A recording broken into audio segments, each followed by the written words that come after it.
Ayan, Mareresolba daw sa Lunes itong teknikalidad ng pagsasampa ng impeachment complaint laban kay Pangulong Bongbong Marcos. Yan po ay inaasahan ng Makabayan Bloc. RH12, Milky Rigunan man ang Milky.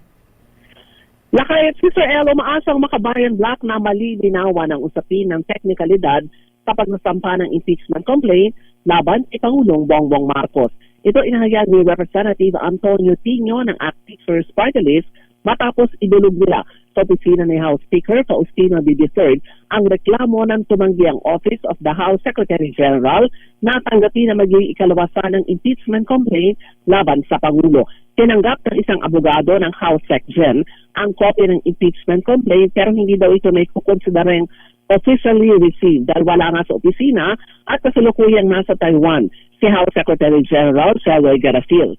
Si Garafil ay gagawa ng Order of Brilliant Star with Grand Cordon bilang pagkilala ng siya pa ang nagsilbing chairperson of Resident Representative ng Manila Economic and Cultural Office o MECO. Dito naman ang opisina ni Garafil na matagal nang nakaschedule ang biyahe niya sa Taiwan. Na nagkataon naman na sa isa sa pasanang second and third impeachment complaint kahapon. Ayaw pangunahan ni Tino ang motibo kung ito daw ay para i-delay ang pagtanggap dahil inaasahan nilang maaksyonan nito sa Lunes o kung hindi, mismo ng Office of the Secretary General daw ang lumalabag sa rules ng Kamara. Narito si Representative Antonio Tino ng ACT Teachers Party. Hindi naman kailangan siya ang personal na tumanggap, nakasaad sa rules na ang complaint ay isasubmit sa Office of the Secretary General.